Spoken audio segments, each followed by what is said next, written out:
ਸਤਿਨਾਮ ਧੰਨ ਵਾਹਿਗੁਰੂ ਸਾਹਿਬ ਜੀ। ਸਤਿਨਾਮ ਧੰਨ ਵਾਹਿਗੁਰੂ ਸਾਹਿਬ ਜੀ। ਸੁਣਿਐ ਸਿੱਧ ਪੀਰ ਸੁਰਨਾਥ,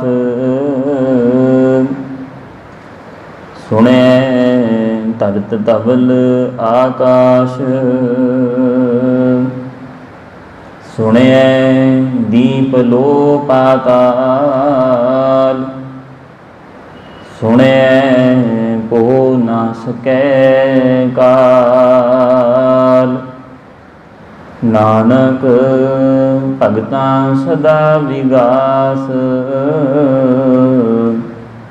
ਸੁਣਿਐ ਦੁਖ ਪਾਪ ਕਾ ਨਾਸ਼। ਨਾਨਕ ਭਗਤਾਂ ਸਦਾ ਵਿਗਾਸ, ਸੁਣਿਐ ਦੁਖ ਪਾਪ ਕਾ ਨਾਸ਼। ਜੁਗੋ ਜੁਗੀ ਅਟਲ ਚਵਰ ਛਤਰ ਤਖਤ ਦੇ ਮਾਲਕ, ਹਾਜ਼ਰਾ ਹਜ਼ੂਰ ਜ਼ਹਰਾ ਜ਼ਹੂਰ ਵਾਲੀਏ ਕੁਲ ਆਲਮ। ਸ਼ਬਦ ਗੁਰੂ ਸਾਹਿਬ ਸ੍ਰੀ ਗੁਰੂ ਗ੍ਰੰਥ ਸਾਹਿਬ ਮਹਾਰਾਜ ਜੀ ਦੀ ਪਾਵਨ ਹਜ਼ੂਰੀ ਅੰਦਰ ਚੱਲ ਰਹੀ ਲੜੀਵਾਰ ਕਥਾ ਸ੍ਰੀ ਜਪਜੀ ਸਾਹਿਬ ਜੀ ਦੀ ਵਿਚਾਰ ਦੇ ਨਾਲ ਸੰਧਿਆ ਵੇਲੇ ਤੋਂ ਜੁੜ ਮਿਲ ਬੈਠੇ ਸੰਗੀ ਜਨੋ, ਵੱਡੇ ਭਾਗਾਂ ਵਾਲੇ ਹਾਂ ਜੋ ਇਕਾਗਰ ਚਿਤ ਮਨ ਹੋ ਗੁਰੂ ਚਰਨਾਂ ਦੇ ਵਿੱਚ ਜੁੜ ਮਿਲ ਕੇ ਇਕੱਤਰ ਹੋਏ ਹਾਂ। ਹੁਣੇ ਆਪ ਜੀ ਨੇ ਜਪਜੀ ਸਾਹਿਬ ਜੀ ਦੀ 8ਵੀਂ ਪੌੜੀ ਦੀ ਜੇ ਜਾਪ ਹਨ ਜਿਹੜੇ ਉਹ ਸਰਵਣ ਕੀਤੇ ਹਨ। ਸਤਿਗੁਰੂ ਜੀ ਕਿਰਪਾ ਕਰਨ, ਇਸ ਪੌੜੀ ਦੀ ਵਿਚਾਰ ਕਰਨ ਦੀ ਸਮਰੱਥਾ ਬਖਸ਼ਣ। ਆਓ ਵਿਚਾਰ ਆਰੰਭ ਕਰਨ ਤੋਂ ਪਹਿਲਾਂ ਗੁਰੂ ਚਰਨਾਂ ਦੇ ਵਿੱਚ ਸੀਸ ਨਵਾਉਂਦਿਆਂ ਰਸਨਾ ਪਵਿੱਤਰ ਕਰਦਿਆਂ ਗੱਜ ਕੇ ਫਤਿਹ ਦਾ ਜਵਾਬ ਫਤਿਹ ਵਿੱਚ ਦਿਓ ਆਖੋ ਜੀ ਵਾਹਿਗੁਰੂ ਜੀ ਕਾ ਖਾਲਸਾ ਵਾਹਿਗੁਰੂ ਜੀ ਕੀ ਫਤਿਹ। ਸਾਹਿਬ ਸ੍ਰੀ ਗੁਰੂ ਨਾਨਕ ਦੇਵ ਪਾਤਸ਼ਾਹ ਜੀ ਅਗਲੀਆਂ ਜਿਹੜੀਆਂ ਪੌੜੀਆਂ ਦੀ ਅਰੰਭਤਾ ਹੋਈ ਹੈ, ਇਹਦੇ ਵਿੱਚ ਸੁਣਨ ਦੀ ਜਿਹੜੀ ਮਹੱਤਤਾ ਹੈ ਉਹਦੇ ਬਾਰੇ ਸਾਨੂੰ ਸਮਝਾਉਣ ਦਾ ਯਤਨ ਕਰਦੇ ਨੇ। ਆਓ ਸਭ ਤੋਂ ਪਹਿਲਾਂ ਇਸ ਪੌੜੀ ਦੀ ਵਿਚਾਰ ਆਰੰਭ ਕਰਨ ਤੋਂ ਪਹਿਲਾਂ ਸੁਣਨ ਦੀ ਜਿਹੜੀ ਮਹੱਤਤਾ ਹੈ ਉਹਦੇ ਬਾਰੇ ਜਾਣਨ ਦਾ ਯਤਨ ਕਰੀਏ। ਗੁਰੂ ਨਾਨਕ ਦੇਵ ਪਾਤਸ਼ਾਹ ਜੀ ਇਸ ਪਾਵਨ ਬਾਣੀ ਦੇ ਦੁਆਰਾ ਸਾਨੂੰ ਸਮਝਾਉਣ ਦਾ ਯਤਨ ਕਰਦੇ ਨੇ। ਆਖਦੇ ਨੇ ਕਿ ਜਿੱਥੇ ਬੋਲਣ ਦੀ ਮਹੱਤਤਾ ਹੈ, ਬੋਲਣ ਦੀ ਮਹੱਤਤਾ ਦੇ ਨਾਲੋਂ ਸੁਣਨ ਦੀ ਜਿਹੜੀ ਮਹੱਤਤਾ ਹੈ ਉਹ ਜ਼ਿਆਦਾ ਹੈ। ਉਸ ਅਕਾਲ ਪੁਰਖ ਪਰਮਾਤਮਾ ਵਾਹਿਗੁਰੂ ਨੇ ਸਾਨੂੰ ਇਹ ਮਨੁੱਖਾ ਦੇਹੀ ਦੀ ਦਾਤ ਹੀ ਨਹੀਂ ਬਖਸ਼ੀ, ਇਸ ਦੇ ਨਾਲ ਨਾਲ ਸਾਨੂੰ 5 ਗਿਆਨ ਇੰਦਰੀ ਵੀ ਬਖਸ਼ੇ ਹਨ, ਜਿਨ੍ਹਾਂ ਦੇ ਦੁਆਰਾ ਸਾਨੂੰ ਗਿਆਨ ਪ੍ਰਾਪਤ ਹੁੰਦਾ। ਸਭ ਤੋਂ ਪਹਿਲਾਂ ਗੱਲ ਕਰੀਏ ਨੱਕ ਦੀ। ਜਿਹੜਾ ਨੱਕ ਹੈ ਇਹ ਸੁੰਘਣ ਦੀ ਜਿਹੜੀ ਮਹੱਤਤਾ ਹੈ ਉਹਦੇ ਕਰਕੇ ਆਪਣੀ ਖਾਸ ਜਿਹੜੀ ਜਗ੍ਹਾ ਹੈ ਸਾਡੇ ਸਰੀਰ ਦੇ ਵਿੱਚ ਰੱਖਦਾ। ਇੰਟੈਲੀਜੈਂਸ ਵਿਭਾਗ ਦੇ ਵਿੱਚ ਉਹਨਾਂ ਨੇ ਕੁੱਤੇ ਰੱਖੇ ਹੁੰਦੇ ਹਨ ਜਿਨ੍ਹਾਂ ਦੀ ਸੁੰਘਣ ਸ਼ਕਤੀ ਇੰਨੀ ਜ਼ਿਆਦਾ ਹੁੰਦੀ ਹੈ ਕਿ ਜਿਹੜੇ ਮੁਜਰਮ ਨੂੰ ਆਪਣੀ ਸੁੰਘਣ ਸ਼ਕਤੀ ਦੇ ਦੁਆਰਾ ਹੀ ਫੜ ਲੈਂਦੇ ਨੇ। ਘਰਾਂ ਦੇ ਵਿੱਚ ਬੀਬੀਆਂ ਲੰਗਰ ਬਣਾਉਂਦੀਆਂ ਨੇ, ਚੁੱਲ੍ਹੇ ਦੇ ਉੱਤੇ ਗੈਸ ਦੇ ਉੱਤੇ ਕੋਈ ਸਬਜ਼ੀ ਰੱਖੀ ਹੈ, ਕਿਤੇ ਦੁੱਧ ਰੱਖਿਆ, ਜੇ ਕਿਤੇ ਧਿਆਨ ਉਰਾਂ ਪਰਾਂ ਹੋ ਜਾਵੇ ਤੇ ਜਦੋਂ ਕਿਤੇ ਉਹ ਸਬਜ਼ੀ ਜਾਂ ਦੁੱਧ ਹੈ ਜਿਹੜਾ ਉਬਲ ਜਾਂਦਾ ਹੈ ਜਾਂ ਸਬਜ਼ੀ ਥੱਲੇ ਲੱਗ ਜਾਂਦੀ ਹੈ ਤੇ ਉਹਦੀ ਮਹਿਕ ਹੈ ਜਿਹੜੀ ਉਹਨੂੰ ਸੁੰਘ ਕੇ ਪਤਾ ਲੱਗ ਜਾਂਦਾ ਹੈ ਵੀ ਚੁੱਲ੍ਹੇ ਦੇ ਉੱਤੇ ਕੋਈ ਚੀਜ਼ ਰੱਖੀ ਹੈ ਜਾਂ ਤੇ ਉਬਲ ਰਹੀ ਹੈ ਜਾਂ ਥੱਲੇ ਲੱਗ ਰਹੀ ਹੈ। ਭਾਵ ਕਿ ਸੁੰਘਣ ਦੀ ਸ਼ਕਤੀ ਇੰਨੀ ਮਹੱਤਤਾ ਰੱਖਦੀ ਹੈ। ਬਾਹਰੋਂ ਬੰਦਾ ਜਦੋਂ ਘਰੇ ਪੈਰ ਪਾਉਂਦਾ ਹੈ, ਦਰਵਾਜ਼ੇ ਦੇ ਵਿੱਚ ਦਾਖਲ ਹੁੰਦਾ ਹੈ ਤੇ ਉਸੇ ਵੇਲੇ ਅੰਦਰ ਜੋ ਰਸੋਈ ਦੇ ਵਿੱਚ ਖਾਣਾ ਪੱਕ ਰਿਹਾ ਹੁੰਦਾ ਉਹਦੀ ਮਹਿਕ ਨੂੰ ਸੁੰਘ ਕੇ ਇਹ ਅੰਦਾਜ਼ਾ ਲਾ ਲੈਂਦਾ ਵੀ ਅੱਜ ਫਲਾਣੀ ਸਬਜ਼ੀ ਬਣਦੀ ਹੋਵੇਗੀ। ਭਾਵ ਕਿ ਸੁੰਘਣ ਦੀ ਸ਼ਕਤੀ ਇੰਨੀ ਜ਼ਿਆਦਾ ਸਰੀਰ ਦੇ ਅੰਦਰ, ਇਹ ਗਿਆਨ ਇੰਦਰਾ ਇੰਨਾ ਜ਼ਿਆਦਾ ਆਪਣਾ ਕੰਮ ਕਰਦਾ ਹੈ। ਹਜ਼ੂਰ ਆਖਦੇ ਵੀ ਜੇ ਕਿਤੇ ਇਹ ਸਾਡੀ ਸੁੰਘਣ ਦੀ ਸ਼ਕਤੀ ਨਾ ਹੁੰਦੀ, ਅਸੀਂ ਸਰੀਰ ਦੇ ਉੱਤੇ ਖੁਸ਼ਬੂਆਂ ਲਾਉਂਦੇ ਹਾਂ, ਪਰਫਿਊਮ ਲਾਉਂਦੇ ਹਾਂ, ਸਾਡਾ ਲਾਇਆ ਨਾ ਲਾਇਆ ਇੱਕ ਬਰਾਬਰ ਹੋਣਾ ਸੀ, ਕਿਉਂਕਿ ਉਹਦੀ ਮਹਿਕ ਹੀ ਨਹੀਂ ਸੀ ਆਉਣੀ। ਸਾਡੀ ਸੁੰਘਣ ਦੀ ਸ਼ਕਤੀ ਨੇ ਕਾਰਜ ਹੀ ਨਹੀਂ ਸੀ ਕਰਨਾ। ਫਿਰ ਭਾਵੇਂ ਅਸੀਂ ਕਿਸੇ ਗੰਦਗੀ ਦੇ ਢੇਰ ਦੇ ਕੋਲ ਬੈਠੇ ਰਹਿੰਦੇ, ਸਾਨੂੰ ਪਤਾ ਹੀ ਨਹੀਂ ਸੀ ਹੋਣਾ। ਪਰ ਹਜ਼ੂਰ ਆਖਦੇ ਵੀ ਇਹ ਗਿਆਨ ਇੰਦਰਾ ਜੇ ਨਾ ਵੀ ਹੁੰਦਾ, ਪਰ ਅੱਖਾਂ ਇਹਦੀ ਜਗ੍ਹਾ ਦੇ ਉੱਤੇ ਕਾਰਜ ਕਰ ਲੈਂਦੀਆਂ। ਇਹਦੀ ਜਿਹੜੀ ਜ਼ਿੰਮੇਵਾਰੀ ਹੈ ਅੱਖਾਂ ਨੇ ਸੰਭਾਲ ਲੈਣੀ ਸੀ। ਉਹਨਾਂ ਨੇ ਦੁੱਧ ਕੱਢਦਾ ਹੋਇਆ, ਸਬਜ਼ੀ ਥੱਲੇ ਲੱਗਦੀ ਹੋਈ ਵੇਖ ਕੇ ਪਤਾ ਲਾ ਲੈਣਾ ਸੀ ਵੀ ਹਾਂ ਇਹ ਚੀਜ਼ ਉਬਲਦੀ ਪਈ ਹੈ, ਇਹ ਚੀਜ਼ ਥੱਲੇ ਲੱਗਦੀ ਪਈ ਹੈ। ਅੱਖਾਂ ਨੇ ਇਹ ਕਾਰਜ ਨਿਭਾ ਦੇਣਾ ਸੀ। ਹੁਣ ਦੂਸਰਾ ਗਿਆਨ ਇੰਦਰਾ ਆਉਂਦਾ ਹੈ ਸਾਡੀ ਜ਼ੁਬਾਨ। ਕਹਿੰਦੇ ਜਦੋਂ ਅਸੀਂ ਕੁਝ ਖਾਂਦੇ ਹਾਂ, ਉਹਦੇ ਖੱਟੇ ਮਿੱਠੇ ਦਾ ਜਿਹੜਾ ਸਵਾਦ ਹੈ ਸਾਡੀ ਜੀਭ ਦੇ ਦੁਆਰਾ ਸਾਨੂੰ ਗਿਆਨ ਕਰਾਉਂਦਾ ਹੈ ਵੀ ਜਿਹੜੀ ਚੀਜ਼ ਖਾਧੀ ਹੈ ਇਹਦਾ ਸਵਾਦ ਹੈ ਜਿਹੜਾ ਮਿੱਠਾ ਹੈ, ਜਾਂ ਇਹਦਾ ਸਵਾਦ ਹੈ ਜਿਹੜਾ ਖੱਟਾ ਹੈ। ਉਹ ਸਾਨੂੰ ਸਵਾਦ ਦਾ ਅਹਿਸਾਸ ਕਰਾਉਂਦੀ ਹੈ ਸਾਡੀ ਜ਼ੁਬਾਨ। ਤੇ ਜੇ ਕਿਤੇ ਕਹਿੰਦੇ ਜ਼ੁਬਾਨ ਦੇ ਵਿੱਚ ਕੋਈ ਇਹੋ ਜਿਹਾ ਗਿਆਨ ਹੀ ਨਾ ਹੁੰਦਾ ਜਿਹਦੇ ਨਾਲ ਸਾਨੂੰ ਪਤਾ ਲੱਗਦਾ ਵੀ ਇਹਦਾ ਜਿਹੜਾ ਸਵਾਦ ਹੈ ਖੱਟਾ ਹੈ ਤੇ ਮਿੱਠਾ ਹੈ, ਫਿਰ ਹਜ਼ੂਰ ਆਖਦੇ ਵੀ ਭਾਵੇਂ ਅਸੀਂ ਨਿੰਮ ਦੀ ਨਮੋਲੀ ਖਾਧੀ ਹੁੰਦੀ ਤੇ ਸੇਬ ਦਾ ਫਲ ਖਾਧਾ ਹੁੰਦਾ, ਉਹ ਇੱਕ ਬਰਾਬਰ ਹੋਣਾ ਸੀ, ਕਿਉਂਕਿ ਸਾਨੂੰ ਕੋਈ ਸਵਾਦ ਦਾ ਅਹਿਸਾਸ ਹੀ ਨਹੀਂ ਸੀ ਹੋਣਾ। ਇਸੇ ਤਰ੍ਹਾਂ ਹਜ਼ੂਰ ਆਖਦੇ ਅਗਲੀ ਜਿਹੜੀ ਮਹੱਤਤਾ ਆਉਂਦੀ ਹੈ ਚਮੜੀ ਦੀ। ਕਹਿੰਦੇ ਜਿਹੜੀ ਚਮੜੀ ਹੈ ਇਹ ਵੀ ਸਾਨੂੰ ਗਿਆਨ ਕਰਾਉਂਦੀ ਹੈ। ਜਦੋਂ ਸਾਡੇ ਸਰੀਰ ਦੇ ਉੱਤੇ ਕੋਈ ਸੱਟ ਵੱਜ ਜਾਵੇ, ਸਾਨੂੰ ਦਰਦ ਮਹਿਸੂਸ ਹੁੰਦਾ ਹੈ, ਉਹ ਚਮੜੀ ਦੇ ਦੁਆਰਾ ਮਹਿਸੂਸ ਹੁੰਦਾ ਹੈ। ਕਿਸੇ ਸੁੱਕੇ ਗਿੱਲੇ ਜਗ੍ਹਾ ਦੇ ਉੱਤੇ ਸਾਡਾ ਅੰਗ ਸਪਰਸ਼ ਹੋ ਜਾਵੇ, ਸਾਨੂੰ ਉਸ ਸੁੱਕੇ ਗਿੱਲੇ ਦਾ ਪਤਾ ਲੱਗ ਜਾਂਦਾ ਹੈ, ਤੱਤੇ ਠੰਡੇ ਦਾ ਪਤਾ ਲੱਗ ਜਾਂਦਾ ਹੈ।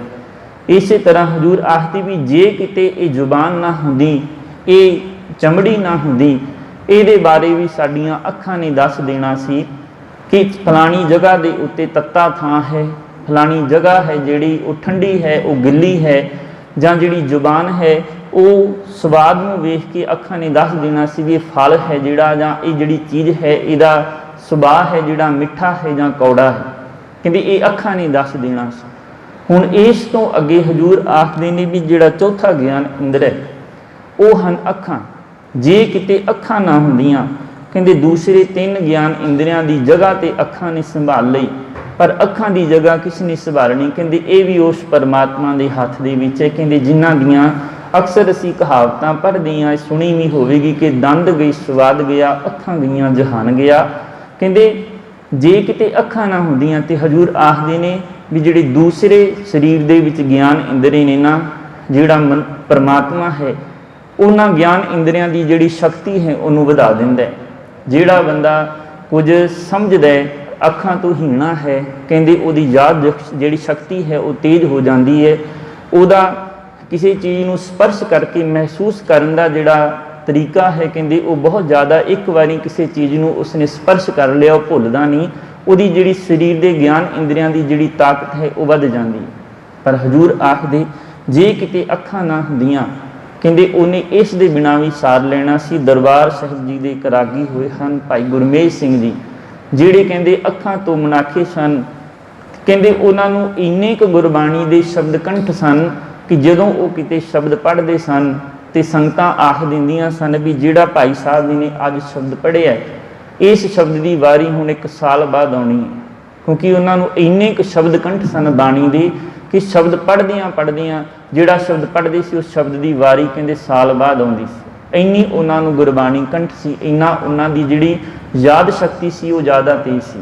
ਹੁਣ ਜਿਹੜੀ ਗੱਲ ਹਜ਼ੂਰ ਸਾਨੂੰ ਸਮਝਾਉਣ ਦਾ ਯਤਨ ਕਰਦੇ ਨੇ ਕਿ ਸੁਣਿਆ ਦੀ ਜਿਹੜੀ ਮਹੱਤਤਾ ਨੂੰ ਸਮਝਣ ਦਾ ਯਤਨ ਕਰੀਏ। ਸੁਣਿਆ ਸਿੱਧ ਪੀਰ ਸੁਰਨਾਥ, ਕਹਿੰਦੇ ਹਜ਼ੂਰ ਆਖਦੇ ਵੀ ਜਿਹੜਾ ਮਨੁੱਖ ਕੰਨਾਂ ਤੋਂ ਹੀਣਾ ਹੋ ਜਾਂਦਾ, ਸਾਡਾ 5ਵਾਂ ਗਿਆਨ ਇੰਦਰਾ ਹੈ ਕੰਨ, ਜਿਹੜੇ ਸਾਨੂੰ ਸੁਣ ਕੇ ਕਿਸੇ ਚੀਜ਼ ਨੂੰ ਸਮਝ ਕੇ ਬੋਲਣ ਦੇ ਵਾਸਤੇ ਪ੍ਰੇਰਿਤ ਕਰਦੇ ਨੇ।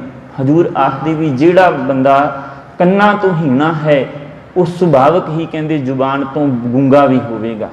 ਜਿੰਨਾ ਚਿਰ ਤੱਕ ਉਹਨੇ ਕਿਸੇ ਸ਼ਬਦ ਨੂੰ ਸੁਣਿਆ ਨਹੀਂ, ਉਹਨਾਂ ਚਿਰ ਤੱਕ ਉਹ ਮੁਖ ਤੋਂ ਕੋਈ ਸ਼ਬਦ ਉਚਾਰ ਨਹੀਂ ਸਕੇਗਾ। ਜੇ ਬਚਪਨ ਤੋਂ ਬੱਚਾ ਕੰਨਾਂ ਤੋਂ ਬੋਲਾ ਹੈ, ਉਹਨੇ ਮਾਂ-ਬਾਪ ਦੀ ਕੋਈ ਗੱਲ ਨਹੀਂ ਸੁਣੀ, ਕਿਉਂਕਿ ਸ਼ੁਰੂ ਦੇ ਵਿੱਚ ਮਾਂ-ਬਾਪ ਹੀ ਬੱਚੇ ਦਾ ਟੀਚਰ ਹੁੰਦੇ ਨੇ।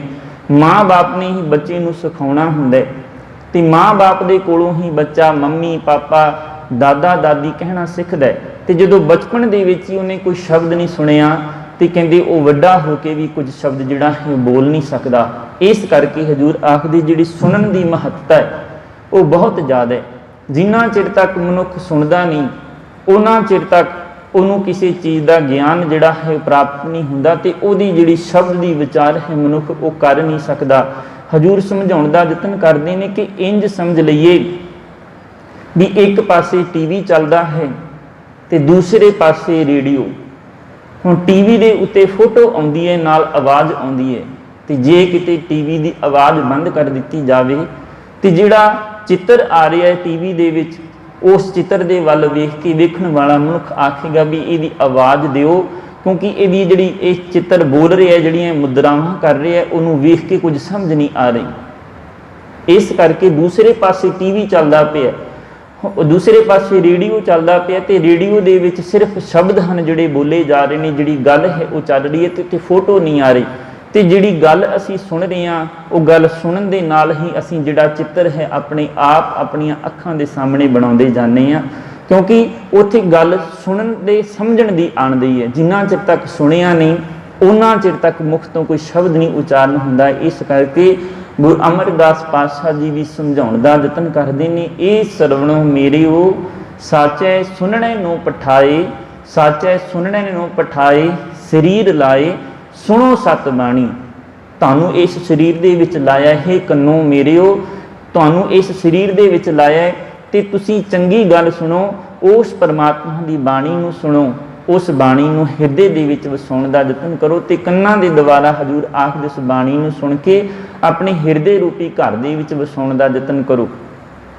ਮੇਰੇ ਮੋਹਨ ਸਰਵਣੀ ਇਹ ਨਾ ਸੁਣਾਏ।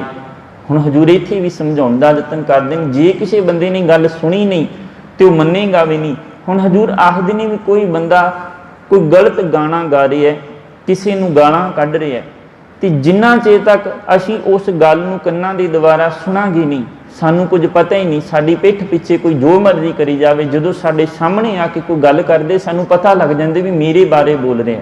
ਕਿਉਂ? ਕਿਉਂਕਿ ਕੰਨਾਂ ਨੇ ਗੱਲ ਨੂੰ ਸੁਣ ਲਿਆ, ਕੰਨਾਂ ਨੇ ਗੱਲ ਨੂੰ ਸੁਣ ਲਿਆ ਤੇ ਸਮਝ ਲਿਆ ਵੀ ਹਾਂ ਇਹ ਮੇਰੇ ਬਾਰੇ ਗੱਲ ਕਰ ਰਿਹਾ। ਉਸੇ ਤਰ੍ਹਾਂ ਹਜ਼ੂਰ ਸਮਝਾਉਣ ਦਾ ਯਤਨ ਕਰ ਰਹੇ ਨੇ, ਮੇਰੇ ਮੋਹਨ ਸਰਵਣੀ ਇਹ ਨਾ ਸੁਣਾਏ ਸਾਕਤ ਗੀਤ ਨਾਦ ਧੁਨ ਗਾਵਤ ਬੋਲਤ ਬੋਲ ਅਜਾਏ। ਜਿਹੜੇ ਸਾਕਤ ਜਨ ਹਨ, ਜਿਹੜੇ ਉਹ ਮੁਖ ਤੋਂ ਮੰਦੇ ਬੋਲ ਬੋਲਦੇ ਨੇ, ਜਿਹੜੇ ਪਰਮਾਤਮਾ ਦੇ ਨਾਲੋਂ ਦੂਰੀ ਬਣਾਉਣ ਵਾਲੇ ਬੋਲ ਬੋਲਦੇ ਨੇ, ਇਹੋ ਜਿਹੇ ਬੋਲ ਮੇਰੇ ਕੰਨਾਂ ਤੱਕ ਨਾ ਪਹੁੰਚਣ। ਹਜ਼ੂਰ ਸੁਣਨ ਦੀ ਮਹੱਤਤਾ ਨੂੰ ਸਾਡੇ ਸਾਹਮਣੇ ਰੱਖਦਿਆਂ ਹੋਇਆਂ ਸਮਝਾਉਣ ਦਾ ਯਤਨ ਕਰਦੇ ਨੇ ਤੇ ਆਖਦੇ ਨੇ ਕਿ ਇਕੱਲੇ ਸੁਣਨ ਦੇ ਨਾਲ ਹੀ ਮਨੁੱਖ ਹੈ ਜਿਹੜਾ ਉਹ ਕਿੰਨਾ ਮਹਾਨ ਬਣ ਜਾਂਦਾ ਹੈ। ਹੁਣ ਕਲਾਸ ਦੇ ਵਿੱਚ ਟੀਚਰ ਆਉਂਦਾ ਹੈ, ਸਾਰਾ ਸਾਲ ਉਹਨੇ ਪੜ੍ਹਾਇਆ ਤੇ ਜੇ ਕਿਤੇ ਬੱਚੇ ਨੇ ਸਾਰਾ ਸਾਲ ਸੁਣਿਆ ਹੀ ਨਹੀਂ ਤੇ ਉਹ ਕਿਵੇਂ ਦਾ ਪੇਪਰ ਦੇਵੇਗਾ, ਕਿਵੇਂ ਦੇ ਪੇਪਰ ਦੇ ਵਿੱਚ ਉਹ ਸਵਾਲ ਜਵਾਬ ਲਿਖੇਗਾ, ਕਿਉਂਕਿ ਉਹਨੇ ਕੁਝ ਸੁਣਿਆ ਨਹੀਂ। ਦੂਸਰੇ ਪਾਸੇ ਸਾਰਾ ਸਾਲ ਕਲਾਸ ਦੇ ਵਿੱਚ ਟੀਚਰ ਆਇਆ, ਟੀਚਰ ਨੇ ਪੜ੍ਹਾਇਆ ਤੇ ਬੱਚੇ ਨੇ ਨਹੀਂ ਸੁਣਿਆ।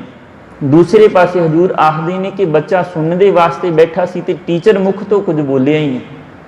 ਜੇ ਟੀਚਰ ਕੁਝ ਬੋਲਿਆ ਹੀ ਨਹੀਂ ਤੇ ਬੱਚੇ ਨੇ ਕੁਝ ਸੁਣਿਆ ਹੀ ਨਹੀਂ। ਇਸ ਕਰਕੇ ਕਹਿੰਦੇ ਸੁਣਨ ਦੀ ਮਹੱਤਤਾ ਦੇ ਨਾਲ ਬੋਲਣ ਦੀ ਮਹੱਤਤਾ ਦੋਨਾਂ ਦਾ ਜਿਹੜਾ ਸੰਬੰਧ ਹੈ, ਜਿੰਨਾ ਚਿਰ ਤੱਕ ਕੁਝ ਸੁਣਾਂਗੇ ਨਹੀਂ ਉਹਨਾਂ ਚਿਰ ਤੱਕ ਮੁਖ ਤੋਂ ਕੁਝ ਸ਼ਬਦ ਬੋਲਿਆ ਹੀ ਨਹੀਂ ਜਾਵੇਗਾ। ਇਸ ਪਾਵਨ ਪੰਕਤੀ ਦੇ ਦੁਆਰਾ 8ਵੀਂ ਪੌੜੀ ਦੀ ਵਿਚਾਰ ਆਪਾਂ ਅੱਜ ਆਰੰਭ ਕੀਤੀ ਹੈ। ਹਜ਼ੂਰ ਸਮਝਾਉਣ ਦਾ ਯਤਨ ਕਰਦੇ ਨੇ, ਸੁਣਿਆ ਸਿੱਧ ਪੀਰ ਸੁਰਨਾਥ। ਕਹਿੰਦੇ ਸੁਣਨ ਦੇ ਨਾਲ ਜਿਵੇਂ ਅਸੀਂ ਸਮਝਦੇ ਹਾਂ ਵੀ ਸਿੱਧ ਪੀਰ ਸੁਰਨਾਥ, ਸੁਰ ਦਾ ਅਰਥ ਇੱਥੇ ਸੁਰ ਦੇ ਰਾਰੇ ਨੂੰ ਸਿਹਾਰੀ ਲੱਗੀ ਤੇ ਇਹਦੇ ਅਰਥ ਹਨ ਜਿਹੜੇ ਪ੍ਰੋਫੈਸਰ ਕਾਹਨ ਸਿੰਘ ਨਾਭਾ ਜੀ ਨੇ ਕੀਤੇ ਨੇ, ਪ੍ਰੋਫੈਸਰ ਸਾਹਿਬ ਸਿੰਘ ਜੀ ਨੇ ਕੀਤੇ ਨੇ। ਉਹ ਆਖਦੇ ਨੇ ਵੀ ਸੁਰ ਦਾ ਅਰਥ ਹੈ ਸ਼੍ਰੇਸ਼ਟ।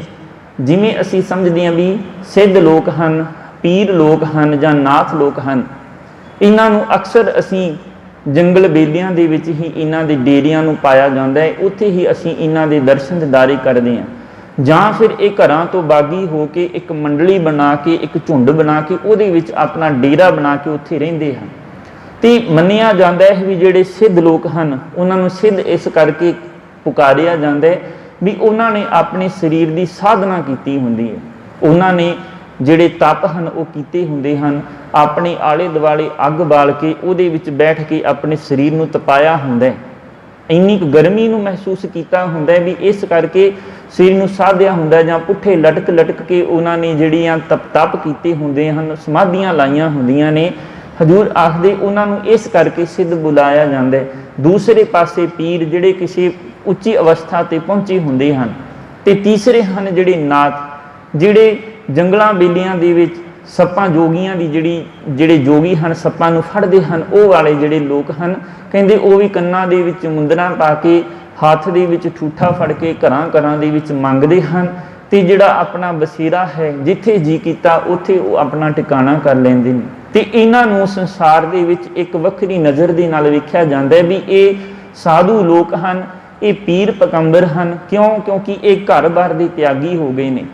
ਇਹਨਾਂ ਨੇ ਉਸ ਪਰਮਾਤਮਾ ਨੂੰ ਪਾਉਣ ਦੇ ਵਾਸਤੇ ਆਪਣਾ ਘਰ-ਬਾਰ ਤਿਆਗ ਦਿੱਤਾ, ਆਪਣੇ ਧੀਆਂ ਪੁੱਤਰਾਂ ਦਾ ਮੋਹ ਤਿਆਗ ਦਿੱਤਾ, ਸੰਸਾਰਿਕ ਜਿਹੜੀਆਂ ਚੀਜ਼ਾਂ ਸਨ, ਜਿਹੜੀਆਂ ਲੋੜਾਂ ਸਨ, ਉਹਨਾਂ ਨੂੰ ਤਿਆਗ ਦਿੱਤਾ, ਅਤੇ ਉਸ ਪਰਮਾਤਮਾ ਨੂੰ ਪਾਉਣ ਦੇ ਵਾਸਤੇ ਇਹ ਘਰਾਂ ਤੋਂ ਬਾਗੀ ਹੋ ਕੇ ਜੰਗਲਾਂ ਦੇ ਵੱਲ ਚਲੇ ਗਏ। ਵੀ ਇੰਨਾ ਵੱਡਾ ਇਹਨਾਂ ਨੇ ਤਿਆਗ ਕੀਤਾ, ਇਸ ਕਰਕੇ ਇਹਨਾਂ ਨੂੰ ਮਹਾਨ ਜਾਣ ਕੇ ਇਹਨਾਂ ਦੀ ਪੂਜਾ ਕੀਤੀ ਜਾਂਦੀ ਹੈ। ਇਹਨਾਂ ਦੇ ਡੇਰਿਆਂ ਦੇ ਉੱਤੇ ਅਕਸਰ ਭੀੜ ਵੇਖੀ ਜਾਂਦੀ। ਅਤੇ ਹਜ਼ੂਰ ਆਖਦੇ ਨੇ ਵੀ ਜੇ ਕਿਤੇ ਤੂੰ ਇਹਨਾਂ ਵਰਗਾ ਜੀਵਨ ਪ੍ਰਾਪਤ ਕਰਨਾ ਚਾਹੁੰਦਾ, ਤੈਨੂੰ ਕੋਈ ਘਰ-ਬਾਰ ਛੱਡਣ ਦੀ ਲੋੜ ਨਹੀਂ, ਤੈਨੂੰ ਜੰਗਲ ਵੇਲੀਆਂ ਦੇ ਵਿੱਚ ਜਾ ਕੇ ਧੱਕੇ ਖਾਣ ਦੀ ਲੋੜ ਨਹੀਂ, ਤੈਨੂੰ ਹੱਥ ਦੇ ਵਿੱਚ ਖੱਪਰ ਫੜ ਕੇ ਘਰ ਜਾ ਕੇ ਮੰਗਣ ਦੀ ਲੋੜ ਨਹੀਂ, ਤੈਨੂੰ ਸਿਰਫ ਤੇ ਸਿਰਫ ਉਸ ਪਰਮਾਤਮਾ ਦੇ ਨਾਮ ਨੂੰ ਸੁਣਨਾ ਆਉਣਾ ਚਾਹੀਦਾ। ਜਦੋਂ ਤੂੰ ਉਸ ਪਰਮਾਤਮਾ ਦੇ ਨਾਮ ਨੂੰ ਸੁਣ ਲਿਆ, ਉਹਦੇ ਨਾਮ ਨੂੰ ਹਿਰਦੇ ਦੇ ਵਿੱਚ ਵਸਾ ਲਿਆ, ਸੁਣਿਆ, ਸਿਰਫ ਸੁਣਨ ਦੇ ਨਾਲ, ਸੁਣਿਆ ਦੇ ਅਰਥ ਹੈ ਆੜੇ ਨੂੰ ਦਲਾਂ ਲੱਗੀ ਹੈ, ਅਤੇ ਅਕਸਰ ਅਸੀਂ ਇਹਦਾ ਜਿਹੜਾ ਜਾਪ ਹੈ ਸੁਣਿਆ ਕਰਦੇ ਹਾਂ, ਆੜੇ ਦੇ ਉੱਤੇ ਇੱਕ ਲਾਮ ਲਾਉਂਦੇ ਹਾਂ, ਅਤੇ ਜਿਹੜਾ ਇਹਦਾ ਉਚਾਰਨ ਹੈ, ਇਹਦੇ ਅਰਥ ਹਨ ਉਹ ਬਦਲ ਜਾਂਦੇ ਨੇ।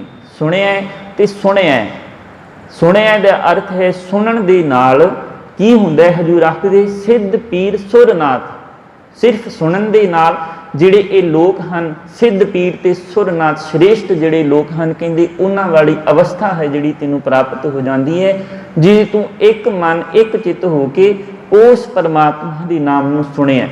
ਸੁਣਨ ਦੇ ਨਾਲ ਤੇਰੀ ਇੰਨਾ ਵੱਡਾ ਜੀਵਨ ਦੇ ਵਿੱਚ ਜਿਹੜਾ ਤਬਦੀਲੀ ਆ ਜਾਂਦੀ ਹੈ, ਤੈਨੂੰ ਉਸ ਪਰਮਾਤਮਾ ਦੇ ਦਿਦਾਰੇ, ਸਿਰਫ ਜਿਹੜੇ ਜੰਗਲਾਂ ਦੇ ਵਿੱਚ ਤੁਰ ਗਏ, ਘਰ-ਬਾਰ ਛੱਡ ਕੇ ਤਿਆਗੀ ਹੋ ਗਏ, ਤੈਨੂੰ ਉਸ ਘਰ ਦੇ ਵਿੱਚ ਰਹਿੰਦਿਆਂ ਹੋਇਆਂ ਸਿਰਫ ਇੱਕ ਮਨ ਕਰਕੇ ਪਰਮਾਤਮਾ ਦੇ ਨਾਮ ਨੂੰ ਚੇਤੇ ਕਰਨਾ, ਸਿਰਫ ਉਹਦੇ ਨਾਮ ਨੂੰ ਸੁਣਨਾ, ਅਤੇ ਸੁਣ ਕੇ ਤੈਨੂੰ ਜਿਹੜਾ ਉਸ ਪਰਮਾਤਮਾ ਦੇ ਜਿਹੜੇ ਦਿਦਾਰੇ ਹਨ, ਜਿਹੜੇ ਸ਼੍ਰੇਸ਼ਟ ਲੋਕ ਮੁੰਨ ਜਨ ਜਿਹੜੇ ਲੋਚਦੇ ਹਨ, ਉਹ ਵਾਲੇ ਦਿਦਾਰੇ ਤੈਨੂੰ ਪ੍ਰਾਪਤ ਹੋ ਜਾਂਦੇ ਹਨ। ਕਿਉਂਕਿ ਗਾਵਤੇ ਉਦਰੇ ਸੁਣਤੇ ਉਦਰੇ, ਜਿਹੜੇ ਸੁਣਦੇ ਹਨ ਉਹਨਾਂ ਦਾ ਵੀ ਪਾਰ ਉਤਾਰਾ ਹੋ ਜਾਂਦਾ, ਅਤੇ ਜਿਹੜੇ ਉਹਦੇ ਗੁਣਾਂ ਨੂੰ ਗਾਉਂਦੇ ਨੇ ਉਹਨਾਂ ਦਾ ਵੀ ਪਾਰ ਉਤਾਰਾ ਹੋ ਜਾਂਦਾ। ਅਤੇ ਜਿੰਨਾ ਚਿਰ ਤੱਕ ਹਜ਼ੂਰ ਆਖਦੇ ਕੋਈ ਸੁਣਦਾ ਨਹੀਂ, ਉਹਨਾਂ ਚਿਰ ਤੱਕ ਉਹਦਾ ਪਾਰ ਉਤਾਰਾ ਨਹੀਂ ਹੁੰਦਾ। ਦੂਸਰੀ ਪੰਕਤੀ ਦੇ ਵਿੱਚ ਹਜ਼ੂਰ ਸਮਝਾਉਣ ਦਾ ਯਤਨ ਕਰਦੇ ਨੇ, ਸੁਣਿਆ ਧਰਤ ਧਵਲ ਆਕਾਸ਼। ਹੁਣ ਜਿਹੜੀ ਧਰਤ ਦਾ ਅਰਥ ਹੈ ਧਰਤੀ, ਕਿਉਂਕਿ ਇਹਦੇ ਤੱਤੇ ਨੂੰ ਹੁਸ਼ਿਆਰੀ ਲੱਗੀ ਹੈ, ਅਤੇ ਇਹ ਇਸਤਰੀਵਾਚਕ ਜਿਹੜਾ ਲਿੰਗ ਹੈ। ਧਵਲ ਦਾ ਅਰਥ ਹੈ ਧੌਲ, ਇਹਦਾ ਲੱਲਾ ਮੁਕਤਾ ਹੈ, ਅਤੇ ਜਦੋਂ ਇੱਕ ਵਚਨ ਪੁਲਿੰਗ ਆਵੇ ਤੇ ਉੱਥੇ ਉਹ ਮੁਕਤਾ ਆਉਂਦੇ। ਧਵਲ ਦਾ ਅਰਥ ਹੈ ਬਲਦ, ਤੇ ਆਕਾਸ਼ ਜਿਹੜੀ ਇਹ ਸ੍ਰਿਸ਼ਟੀ ਦੇ ਆਲੇ ਦੁਆਲੇ ਅਸੀਂ ਵੇਖਦੇ ਹਾਂ।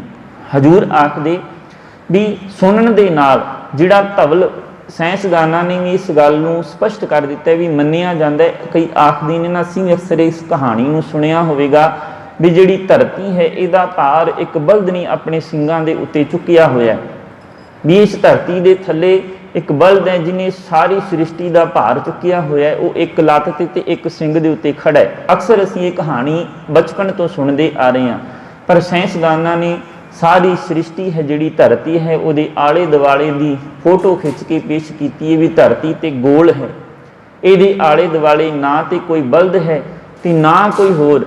ਤੇ ਗੁਰੂ ਨਾਨਕ ਦੇਵ ਪਾਤਸ਼ਾਹ ਜੀ ਨੇ ਤੇ ਇਹ ਗੱਲ ਵੀ ਸਪਸ਼ਟ ਕਰ ਦਿੱਤੀ ਹੈ ਵੀ ਇਹੋ ਜੀ ਇੱਕ ਧਰਤੀ ਨਹੀਂ, ਲੱਖ ਆਕਾਸ਼ਾਂ ਆਕਾਸ਼, ਉਹਨੇ ਤੇ ਲੱਖਾਂ ਹੀ ਆਕਾਸ਼ਾਂ ਦੀ ਗੱਲ ਕਰ ਦਿੱਤੀ ਹੈ ਵੀ ਇੱਥੇ ਤੇ ਲੱਖਾਂ ਹੀ ਧਰਤੀਆਂ ਹਨ ਤੇ ਲੱਖਾਂ ਹੀ ਆਕਾਸ਼ ਹਨ। ਤੇ ਹਜ਼ੂਰ ਆਖਦੇ ਵੀ ਸੁਣਨ ਦੇ ਨਾਲ ਧਰਤ ਧਵਲ ਆਕਾਸ਼, ਤੈਨੂੰ ਇਹ ਜਿਹੜੀ ਧਰਤੀ ਹੈ, ਜਿਹੜਾ ਧਵਲ ਹੈ ਧੌਰ ਬਲਦ ਹੈ, आकाश है, ਇਹਦੇ ਦਿਦਾਰੇ ਕਹਿੰਦੇ ਤੈਨੂੰ ਸਿਰਫ ਸੁਣਨ ਦੇ ਨਾਲ ਹੀ ਤੇਰਾ ਜਿਹੜਾ ਮਨ ਹੈ ਉਸ ਮੰਡਲ ਤੱਕ ਪਹੁੰਚ ਜਾਵੇਗਾ, ਉੱਥੇ ਤੱਕ ਤੈਨੂੰ ਪਹੁੰਚ ਕੇ ਤੈਨੂੰ ਦੇ ਦਿਦਾਰੇ ਹੋ ਜਾਵਣਗੇ। ਸੁਣਿਆ ਦੀਪ ਲੋ ਪਾਤਾਲ, ਹਜੂਰ ਆਖਦੇ ਸੁਣਨ ਦੇ ਨਾਲ ਹੀ ਜਿਹੜਾ ਦੀਪ ਹੈ, ਜਿਹੜੇ 7 ਦੀਪ ਮੰਨੇ ਜਾਂਦੇ ਹਨ। ਲੋ ਦਾ ਅਰਥ ਹੈ ਲੋਕ ਤੇ ਪਾਤਾਲ ਦਾ ਅਰਥ ਹੈ ਇਹ ਧਰਤੀ, ਇਹ ਪਾਤਾਲ ਜਿਹੜਾ ਇਹਦੇ ਥੱਲੇ ਜਿਹੜਾ ਹਿੱਸਾ ਹੈ ਉਸ ਨੂੰ ਪਾਤਾਲ ਆਖਿਆ ਜਾਂਦਾ ਹੈ। ਕਹਿੰਦੇ ਸੁਣਨ ਦੇ ਨਾਲ ਹੀ ਹਜ਼ੂਰ ਆਖਦੇ ਹੀ ਨਾਨਕ ਅਕਾਲ ਪੁਰਖ ਦੇ ਨਾਮ ਦੇ ਵਿੱਚ ਸੁਰਤ ਜੋੜਨ ਵਾਲੇ ਜਿਹੜੇ ਭਗਤ ਜਨ ਹਨ ਉਹਨਾਂ ਦੇ ਹਿਰਦੇ ਵਿੱਚ ਸਦਾ ਖਿੜਾਓ ਰਹਿੰਦਾ ਹੈ, ਹਮੇਸ਼ਾ ਹੀ ਉਹ ਖਿੜਾਓ ਦੇ ਵਿੱਚ ਰਹਿੰਦੇ ਹਨ।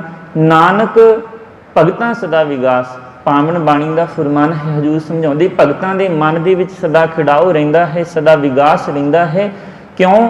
ਹਜ਼ੂਰ ਆਖਦੇ ਵੀ ਜਿਹੜੇ ਮਨੁੱਖ ਉਸ ਪਰਮਾਤਮਾ ਦੀ ਸਿਫਤ ਸਲਾਹ ਦੇ ਵਿੱਚ ਜੁੜਦੇ ਨੇ, ਜਿਹੜੇ ਉਸ ਪਰਮਾਤਮਾ ਦੇ ਨਾਮ ਦੇ ਵਿੱਚ ਆਪਣਾ ਮਨ ਜੋੜਨ ਦੀ ਕੋਸ਼ਿਸ਼ ਕਰਦੇ ਨੇ, ਸਿਰਫ ਉਸ ਨਾਮ ਨੂੰ ਸੁਣਨ ਦੀ ਕੋਸ਼ਿਸ਼ ਕਰਦੇ ਨੇ, ਸਿਰਫ ਸੁਣਨ ਦੇ ਨਾਲ ਹੀ ਕਹਿੰਦੇ ਉਹਨਾਂ ਨੂੰ ਕੋਈ ਚੀਜ਼ ਹੈ ਜਿਹੜੀ ਉਹ ਛੂਹ ਨਹੀਂ ਸਕਦੀ, ਕੋਈ ਜਮਾਂ ਦੀ ਜਿਹੜੀ ਮਾਰ ਹੈ ਉਹ ਕੋਹ ਨਹੀਂ ਸਕਦੀ। ਸੁਣਿਆ ਦੀਪ ਲੋ ਪਾਤਾਲ, ਉਹਨਾਂ ਨੂੰ ਸੁਣਨ ਦੇ ਨਾਲ ਹੀ 7 ਦੀਪ ਜਿੰਨੇ ਵੀ ਇਸ ਧਰਤੀ ਦੇ ਲੋਕ ਹਨ, ਪਾਤਾਲ ਹਨ, ਉਹਨਾਂ ਦੇ ਦਰਸ਼ਨ ਦਿਦਾਰੇ ਹੋ ਜਾਂਦੇ ਨੇ। ਸੁਣਿਆ ਪੋਹ ਨਾ ਸਕੇ ਕਾਲ, ਸੁਣਨ ਦੇ ਨਾਲ ਹਜ਼ੂਰ ਆਖਦੇ ਉਹਨੂੰ ਜਿਹੜੇ ਜਮ ਹਨ ਉਹ ਪੋਹ ਨਹੀਂ ਸਕਦੇ, ਜਮਾਂ ਦੀ ਜਿਹੜੀ ਮਾਰ ਹੈ ਉਹ ਪੋਹ ਨਹੀਂ ਸਕਦੀ। ਕਹਿੰਦੇ ਜਦੋਂ ਮਹਾਭਾਰਤ ਦਾ ਯੁੱਧ ਹੋਇਆ ਨਾ ਤੇ ਉੱਥੇ ਗੁਰੂ ਦਰੋਣਾਚਾਰੀਆਂ ਨੇ ਅਰਜਨ ਨੂੰ ਵੀ ਸਿੱਖਿਆ ਦਿੱਤੀ ਹੈ, ਭੀਮ ਨੂੰ ਵੀ ਸਿੱਖਿਆ ਦਿੱਤੀ ਹੈ, ਯੁਧਿਸ਼ਟਰ ਨੂੰ ਵੀ ਸਿੱਖਿਆ ਦਿੱਤੀ ਹੈ, ਤੇ ਅੱਜ ਉਹਨਾਂ ਦੇ ਸਨਮੁਖ ਹੀ ਆਪ ਚੇਲਿਆਂ ਦੇ ਸਨਮੁਖ ਗੁਰੂ ਆਪ ਧਨੁਖ ਲੈ ਕੇ ਸ਼ਸਤਰ ਲੈ ਕੇ ਖੜਾ ਹੋ ਗਿਆ। ਹੁਣ ਜਿਸ ਦੇ ਕੋਲੋਂ ਸਿੱਖਿਆ ਲਈ ਹੈ ਉਹਦੇ ਉੱਤੇ ਵਾਰ ਵੀ ਕਿਸ ਤਰੀਕੇ ਨਾਲ ਕੀਤਾ ਜਾਵੇ। ਕਹਿੰਦੇ ਉਸ ਯੁੱਧ ਦੇ ਵਿੱਚ ਜਿਹੜਾ ਦਰੋਣਾਚਾਰੀਆ ਸੀ ਉਹਦਾ ਪੁੱਤਰ ਦਾ ਨਾਮ ਸੀ ਅਸਥਾਮਾ। ਕਹਿੰਦੇ ਇਸੇ ਤਰ੍ਹਾਂ ਉਸ ਸੈਨਾ ਦੇ ਵਿੱਚ ਇੱਕ ਹਾਥੀ ਸੀ, ਉਹਦਾ ਨਾਮ ਵੀ ਅਸਥਾਮਾ ਰੱਖਿਆ ਹੋਇਆ ਸੀ। ਜਦੋਂ ਦਰੋਣਾਚਾਰੀਆਂ ਨੂੰ ਹਰਾਉਣਾ ਸੀ, ਕਹਿੰਦੇ ਉਸ ਵੇਲੇ ਇਹ ਗੱਲ ਫੈਲਾ ਦਿੱਤੀ ਗਈ ਵੀ ਅਸਥਾਮਾ ਜਿਹੜਾ ਉਹ ਮਾਰਿਆ ਗਿਆ। ਆਪਣੇ ਪੁੱਤਰ ਦੇ ਮੋਹ ਦੇ ਵਿੱਚ ਫਸਿਆ ਹੋਇਆ ਦਰੋਣਾਚਾਰੀਆ ਇੰਨਾ ਕੁ ਬੇਬਸ ਹੋ ਗਿਆ ਕਿ ਉਹਦਾ ਜਿਹੜਾ ਹੱਥ ਸੀ ਸ਼ਸਤਰਾਂ ਨੂੰ ਨਾ ਪਿਆ, ਉਹਨੇ ਹੱਥਾਂ ਦੇ ਵਿੱਚੋਂ ਸ਼ਸਤਰ ਸਨ ਜਿਹੜੇ ਸੁੱਟ ਦਿੱਤੇ। ਕਾਰਨ ਕੀ ਹੋਇਆ ਕਿ ਉਸ ਮੌਤ ਦੇ ਕੋਲੋਂ ਉਹ ਡਰ ਗਿਆ ਵੀ ਮੇਰੇ ਪੁੱਤਰ ਨੂੰ ਮੌਤ ਨੇ ਫੋਹ ਲਿਆ, ਮੇਰੇ ਕੋਲੋਂ ਮੇਰਾ ਪੁੱਤਰ ਹੈ ਜਿਹੜਾ ਵਿਛੜ ਗਿਆ। ਤੇ ਦੂਸਰੇ ਪਾਸੇ ਗੱਲ ਕਰੀਏ ਬਾਬਾ ਬੰਦਾ ਸਿੰਘ ਬਹਾਦਰ ਜੀ ਦੀ, ਜਿਨ੍ਹਾਂ ਦੇ ਸਾਹਮਣੇ ਉਹਨਾਂ ਦੇ ਪੁੱਤਰ ਨੂੰ ਕੈਦ ਕਰਕੇ ਲਿਆਂਦਾ ਜਾਂਦਾ ਹੈ। ਬਾਬਾ ਬੰਦਾ ਸਿੰਘ ਬਹਾਦਰ ਜੀ ਜੰਜੀਰਾਂ ਦੇ ਵਿੱਚ ਜਕੜੇ ਹੋਏ ਨੇ, ਸਾਹਮਣੇ ਉਹਨਾਂ ਦਾ ਪੁੱਤਰ ਹੈ। ਪੁੱਤਰ ਦਾ ਜਿਹੜਾ ਕਾਲਜਾ ਹੈ ਉਹ ਕੱਢ ਕੇ ਬਾਬਾ ਬੰਦਾ ਸਿੰਘ ਬਹਾਦਰ ਜੀ ਦੇ ਮੂੰਹ ਦੇ ਵਿੱਚ ਪਾਇਆ ਜਾਂਦਾ ਤੇ ਬਾਬਾ ਬੰਦਾ ਸਿੰਘ ਬਹਾਦਰ ਜੀ ਉੱਥੇ ਡੋਲਦੇ ਨਹੀਂ।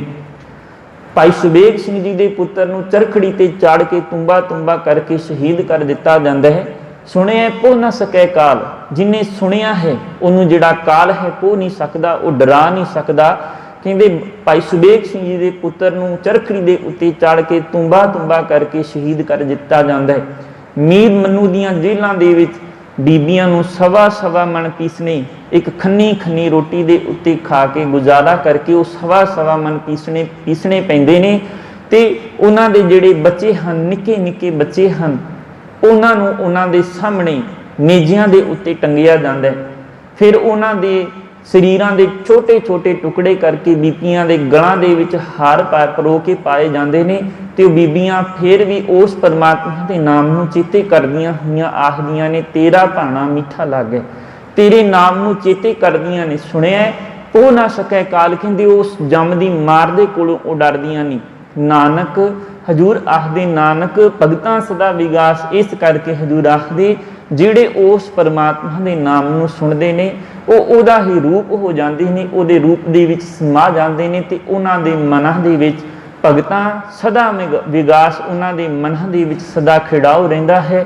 ਸੁਣਿਆ ਦੁੱਖ ਪਾਪ ਕਾ ਨਾਸ਼, ਸੁਣਨ ਦੇ ਨਾਲ ਹਜ਼ੂਰ ਆਖਦੇ ਜਿਹੜੇ ਦੁੱਖ ਹਨ ਪਾਪ ਹਨ ਉਹਨਾਂ ਦਾ ਖਾਤਮਾ ਹੋ ਜਾਂਦਾ ਹੈ। ਗੁਰੂ ਨਾਨਕ ਜਿਨ ਸੁਣਿਆ ਪੇਖਿਆ ਸੇ ਫਿਰ ਗਰਬਾਸ ਨਾ ਭਰਿਆ ਰੇ, ਜਿਹੜਾ ਜਨਮ ਮਰਨ ਦਾ ਦੁੱਖ ਹੈ ਉਹ ਵਾਲਾ ਦੁੱਖ ਦੂਰ ਹੋ ਜਾਂਦਾ ਹੈ। ਕਿਉਂਕਿ ਸਭ ਤੋਂ ਵੱਡਾ ਦੁੱਖ ਹੈ ਜਿਹੜਾ ਕਹਿੰਦੇ ਜਨਮ ਮਰਨ ਦਾ, ਜਿਹੜੇ ਗਰਭ ਜੋਨੀ ਦੇ ਵਿੱਚ ਆਉਣਾ, ਕਈ ਜਨਮ ਪਈ ਕੀਟ ਪਤੰਗਾ, ਕਈ ਜਨਮ ਗਜਮੀਨ ਕੁਰੰਗਾ, ਕਈ ਜਨਮ ਪੰਖੀ ਸਰਪ ਹੋਇਓ, ਕਈ ਜਨਮ ਹੈਬਰ ਬ੍ਰਿਖ ਜੋਇਓ, ਮਿਲ ਜਗਦੀਸ਼ ਮਿਲਣ ਕੀ ਬਰੀਆ, ਚਰਿੰਕਾਲ ਇਹ ਦੇ ਸੰਜਰੀਆ। ਕਹਿੰਦੇ ਉਹ ਵਾਲਾ ਦੁੱਖ ਵੀ ਇੰਨੀਆਂ ਜੂਨਾਂ ਦੇ ਵਿੱਚ ਹੋ ਕੇ ਵਾਰ-ਵਾਰ ਜੰਮਣਾ, ਜੰਮ ਮਰਨਾ। ਕਹਿੰਦੇ ਇਸ ਤਰੀਕੇ ਦਾ ਜਿਹੜਾ ਦੁੱਖ ਹੈ, ਉਸ ਦੁੱਖ ਦੇ ਵਿੱਚੋਂ ਸੁਣਿਆ ਦੁਖ ਪਾਪ ਕਾ ਨਾਸ਼, ਸਿਰਫ ਸੁਣਨ ਦੇ ਨਾਲ ਉਸ ਦੁੱਖਾਂ ਦੇ ਵਿੱਚੋਂ, ਪਾਪਾਂ ਦੇ ਵਿੱਚੋਂ ਖਲਾਸੀ ਹੁੰਦੀ ਹੈ, ਉਹਨਾਂ ਦਾ ਨਾਸ਼ ਹੋ ਜਾਂਦਾ ਹੈ, ਖਾਤਮਾ ਹੋ ਜਾਂਦਾ ਹੈ। ਤੇ ਹਜ਼ੂਰ ਆਖਦੇ ਨੇ ਸੁਣਤੇ ਪੁਨੀਤ ਕਹਤੇ ਪਵਿੱਤ, ਸਤਿਗੁਰ ਰਹਿਆ ਭਰਪੂਰੇ। ਗੁਰੂ ਤੇ ਸਾਰੇ ਪਾਸੇ ਭਰਪੂਰ ਹੋ ਕੇ ਵਸ ਰਿਹਾ, ਵਰਤਾਰਾ ਉਹਦਾ ਵਰਤ ਰਿਹਾ।